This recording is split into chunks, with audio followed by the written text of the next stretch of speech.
ও ছোট মামা, তুমি কিন্তু ওই চরিত্রহীন মেয়ে মানুষের সঙ্গে একটিও কথা কইবে না, এ আমি কই দিলুম। তারে পাও চুতে দেবে না। হ্যাঁ, কি গো, তুমি ছোট ঠাকুরের পায়ে হাত দিয়ে তাকে প্রণাম করে তার আশীর্বাদ নাও।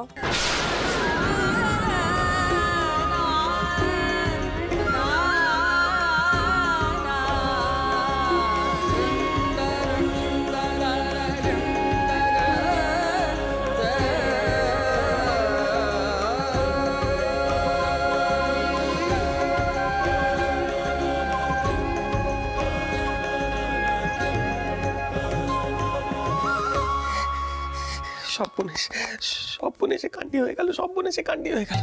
কি হলো গা, কি হলো গা? ও হৃদয় ঠাকুর, এই ভর সন্ধ্যেবেলা তোমার কপালে হাত কেন পড়লো কাও দেখিনি? তুমি জানো না এতে সকলে অমঙ্গল হয়। আর এই যে ছোট ঠাকুর, সত্যি তোমারও বলি হারিয়ে যায়। তুমি হৃদয় ঠাকুরকে একবারও বারণ করলে নে।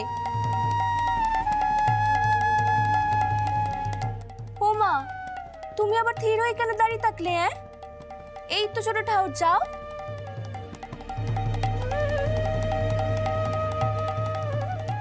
কি, এ তো সব বনে হচ্ছে। কেউ দেখে ফেললে কি হবে কে জানে। আমি আর পারি না বাপু।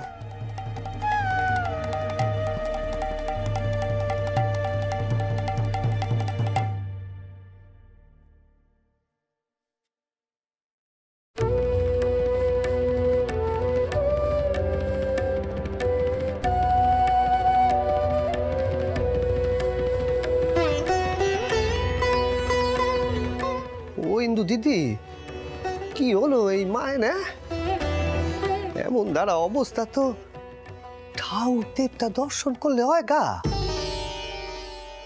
তাই মায়ের আমারে দেখে মুখখানা অমন হয়ে গেল কেন?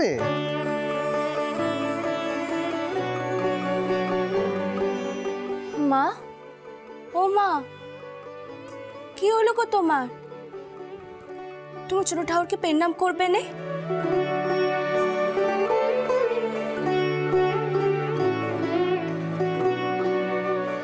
ও ছোট ঠাকুর, মা হয়তো বেহাল হয়ে গেছে গো।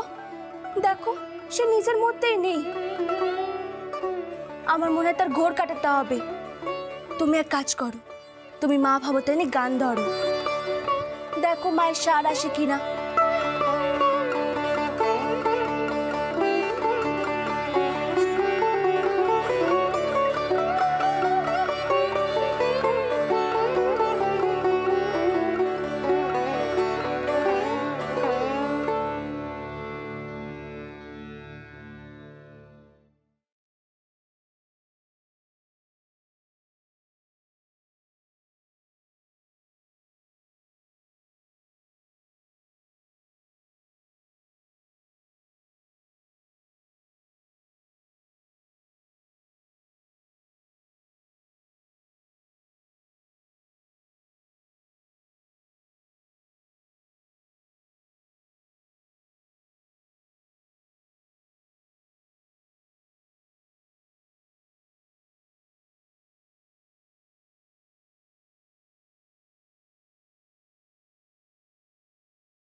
আমার ইহকাল পরকাল সব তোমায় দিলুম ঠাউর।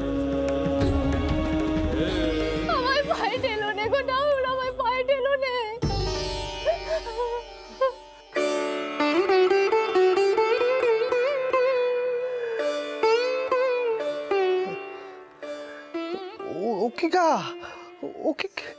ও কি করছো তুমি? ছাড়ো ছাড়ো ছাড়ো আমার পা ছাড়ো। ও কি করছো তুমি? গা তোমরা হলে গে মায়ের জাত, অমনটা যে করতে নেই গা। ছাড়ো ছাড়ো ছাড়ো পা ছাড়ো গা, পা ছাড়ো ছাড়ো।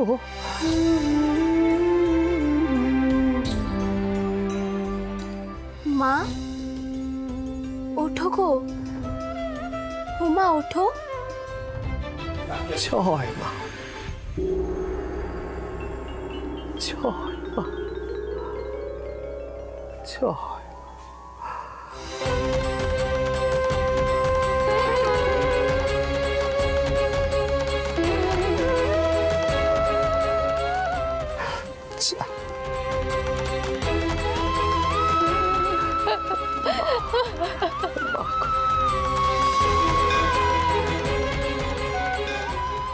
চারিদিক ফাঁকা আছে, এখন এনারে এখান থেকে নিয়ে যাও দেখিনি ইন্দু দিদি।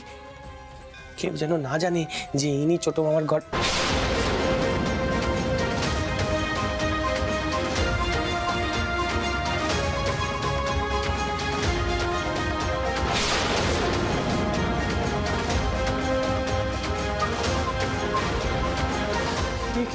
একই কান্ডিকা, হ্যাঁ একই সর্বনেশে কান্ডি হলো। ও ছোট মামা, আমি যে তোমার এত করে কইলুম, তুমি তুমি স্পর্শ করতে দিলে। এখন যে 10 জনে 10 কথা কইবে গা, হ্যাঁ এমন একজনে তুমি স্পর্শ করতে দিলে। ও ইন্দু দিদি যাও যাও, এখনই তুমি এনারে নিয়ে এখান থেকে চলে যাও দেখিনি। যাও এখনই যাও, খাবার দাবার সব নিয়ে যাও, সব নিয়ে যাও এখান থেকে।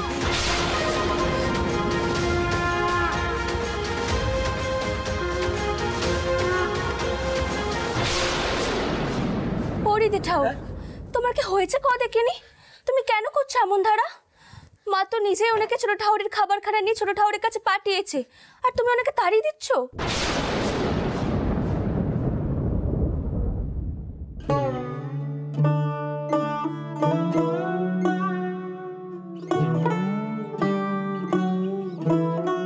আমি যাচ্ছি ঠাউর, আমি চলে যাচ্ছি। আমি জানি আপনি কেন আমাকে যেতে কইছে। আজ আমার এই জীবন সার্থক হয়েছে ঠাউর, আর কোনো কথা আমার গায়ে লাগে নে।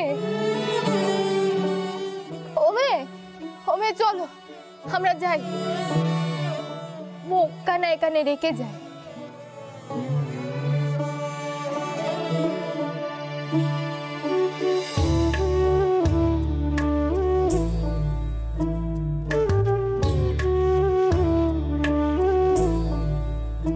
দাও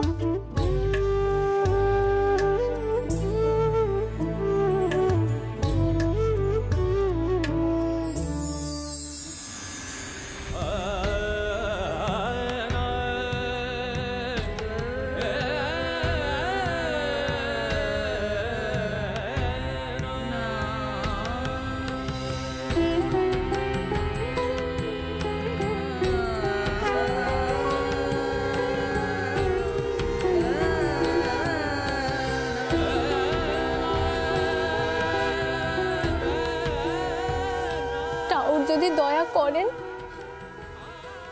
এই ভোগখানা গ্রহণ করবেন।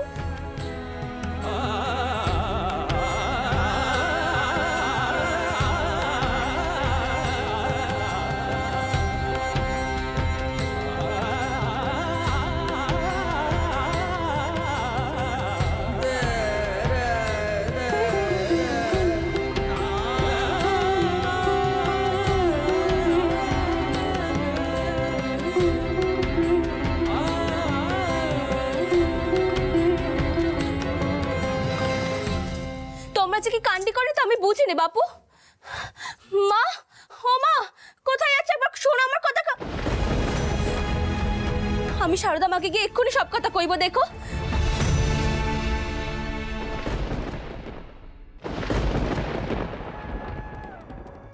ইন্দু দিদি নয় তেমন বোধ বুদ্ধি নেই, কিন্তু ছোট মামির কি বুদ্ধি লোপ পেয়েছে কও দেখিনি? হ্যাঁ আচ্ছা, এখন তো সকলে জেনে গেছে যে ওই ওই মহিলার চরিত্রের ভালো নয়। হ্যাঁ কি করে টেনে রাত দিয়ে খাবার পাঠালে? আসবে আসবে আসবে, সে এখনই আসবে। ইন্দু দিদি গেছে না তারে নালিশ করতে, তখন কয়ে দিবি। হ্যাঁ কয়ে দিবি তো, খুব করে দমক দিয়ে দিবি তারে। হ্যাঁ কোনো খান্ডিক জ্ঞান নেই। হ্যাঁ হ্যাঁ, আমার জাত ধর্ম সব লোক পাইয়ে দিলে। তবে কি হয়েছে? ওই তো এসেছে এসেছে, ক না ক। হ্যাঁ ক। বাগনা তো রেগে গেছে কেন? ক দেখিনি। রাগ করবে নে, তুমি যাত্রা রাতে স্বভাব চরিত্র না দেখে আমার খাবার পাঠিয়ে দাও, কোন আক্কেলে? 4টা রাতে মানে? আপনি তো অবতার, আপনি দেবতা, আপনার কাছে আবার স্বভাব চরিত্রের কি? আপনার চোখে সবাই সমান, তাই না? সবাই সমান?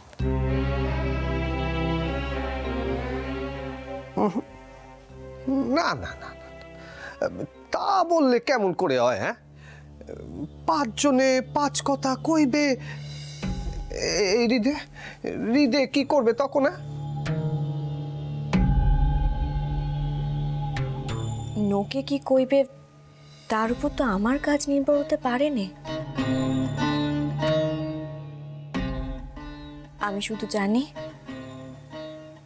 যারা আপনার স্মরণে আসে তারা সবাই সমান।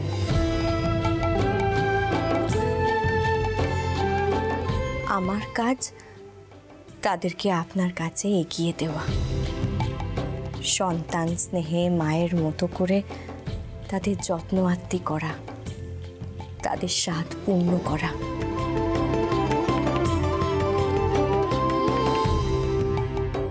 আমি শুধু এই কাজটুকুই করছি।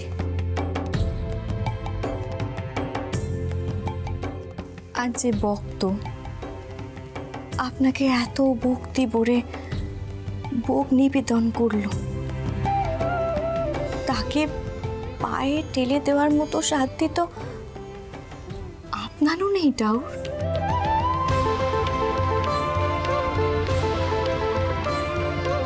বাগনাকে এই কথাখানা বুঝতে হবে।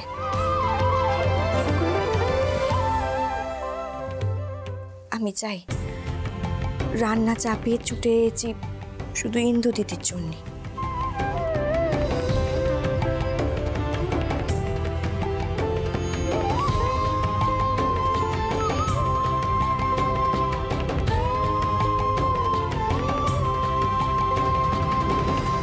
কি রে, কি বুঝলি? হ্যাঁ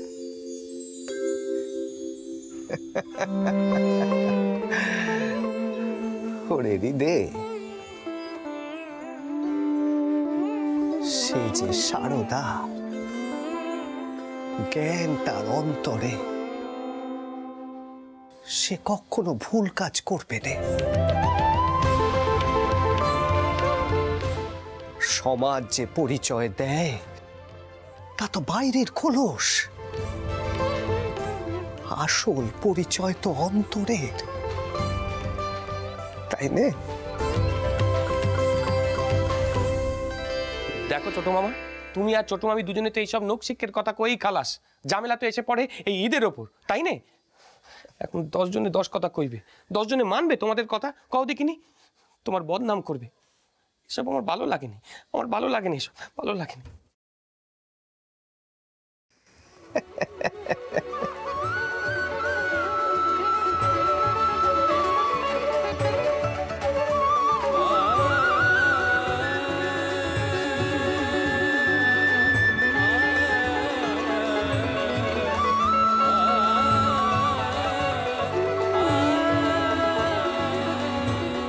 জয় মা, জয় মা।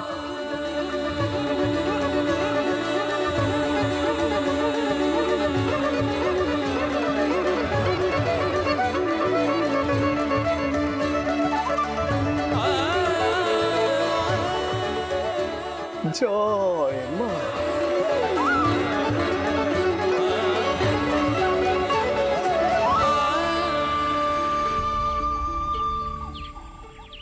আগে বড়বাবু, বড়বাবু বলছিলাম যে কী সব হচ্ছে বলুন তো মন্দিরে? আমরা না মুখ বন্ধ করে থাকবো, কিন্তু বাইরের লোকজন তো বদনাম রটিয়ে বেড়াবে না? মানে আমাদের হয়েছে যত জ্বালা। কেন, আবার কি হয়েছে? হয়েছে মানে ওই যে গদাই ঠাকুরকে বারবার বারণ করেছি যে আর 5 জন বাইরের লোক মন্দিরে যাতায়াত করে। আমরা তো মন্দিরের পুরোহিত, তা আমাদের তো কিছু নিয়মকানুন মেনে চলতে হবে, না তো লোকে আমাদের মান্য করবে কেন বলুন? আর আমরাই যদি আঙুল তোলার সুযোগ করে দিই তাহলে তো যাকে বেশি কথা বললে দুয়ারি বাবু আবার আমাদের ভুল বুঝবেন। বিষ্ণুচরণ, বলো, তুমি বলো। এগে ময়নামতি নামক এক অসতী মহিলার হাতে ভোগ খেয়েছেন গদাই ঠাকুর, তাকে আবার চরণ ছুঁয়ে বিনামও করতে দিয়েছেন। সে কি সব হচ্ছে এই মন্দিরে? দ্বারিকা জানে এ কথা? ত্রৈলোক্য, ডাকো দেখি একবার দ্বারিকাকে। থাকি মেশোবাবু। বুঝুন বড়বাবু, বুঝুন, গদাই ঠাকুর এইসব অন্যায্য কাজকর্মের প্রভাব তো সকলের উপরে পড়বে, আর মন্দিরের পবিত্রতা রক্ষা করা তো আমাদের পুরোহিতেরই কাজ। মেশোবাবু, কি হয়েছে? তুমি জানো গদাই ঠাকুর কি কাজ করেছেন? হারান ঠাকুররা বারণ করা সত্ত্বেও উনি একজন চরিত্রহীনা অসতী নারীর হাতে খাবার খেয়েছেন, ওনাকে চরণ স্পর্শ করতে দিয়েছেন। একজন সৎ ব্রাহ্মণ পরিবারের সন্তান উনি, কোন আক্কেল উনি এ কাজ করেন? মেশোবাবু, আমি আপনাকে আগেও এ কথা বলেছি, দয়া করে ছোট ঠাকুরকে নিয়ে আমার সামনে কোনো কুকথা বলতে আসবেন না। বটে, আমি বললে সেটা কুকথা, আর ওনার কুকর্ম তুমি নিজের চোখে দেখতে পাও না দ্বারিকা? বেশ, ডাকো গদাই ঠাকুরকে, বলো আমি ওনাকে ডেকে পাঠিয়েছি। যে আগে বড়বাবু, আমি ডাকছি গদাই ঠাকুরকে। কি হলো কি গা? এই গদাই ঠাকুরের এত ভাগ্যি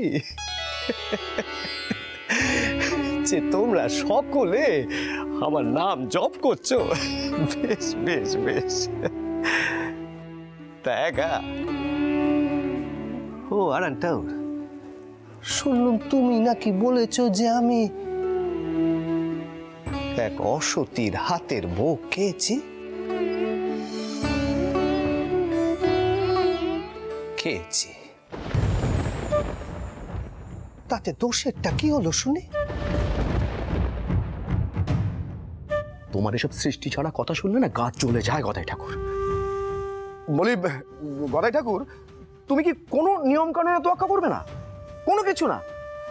আরে বাবা, যাত্রাতে খাওয়া কি আমাদের মতো ব্রাহ্মণদের সাজে?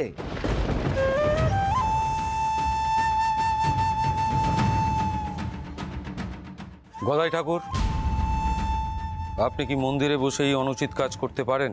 শুধু তাই নয় বড়বাবু, ওই যখন তখন পতিতাবল্লী থেকে মেয়ে মানুষরা চলে আসে দেখা করার জন্য, চরিত্রহীন অসতী মেয়ে মানুষও। সকলের প্রতি তো করুণার তোমার শেষ নেই গদাই ঠাকুর। হারান ঠাকুর, এবার মুখ বন্ধ করুন, নইলে কিন্তু আপনাকে পস্তাতে হবে। আমার ধৈর্যের পরীক্ষা নেবেন না আপনি? ও দুয়ারি বাবু, কি হলোটা কি? হ্যাঁ, তুমি এত চড়ছো কেন? না ছোট ঠাকুর, আমি কোনোদিনও তোমার অপমান মেনে নিইনি, আর মানতে পারবো না। মেশোবাবু, আমার মনে হয় হারান ঠাকুরের এবার দক্ষিণেশ্বরের মন্দির থেকে বিদায় নেওয়ার সময় এসে গেছে। কেন দ্বারিকা? হারান ঠাকুর গদাই ঠাকুরের বিরুদ্ধাচারণ করেছেন বলে? উনি যা করেছেন ঠিক করেছেন। হ্যাঁ দ্বারিকা, মন্দির একটা পবিত্র স্থান, সেই মন্দিরে বসে কেউ লীলা করবে সেটা কিন্তু আমি কোনোভাবেই মেনে নেব না।